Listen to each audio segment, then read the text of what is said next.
Hello friends, today in this video I will show you how to uninstall Snip and Sketch in Windows 11 or 10. So firstly click on start, then settings,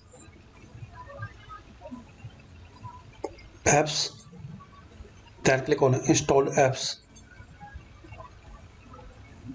Now here guys you have to find out Snip and Sketch. This one snipping tool. Click on this three dot advanced.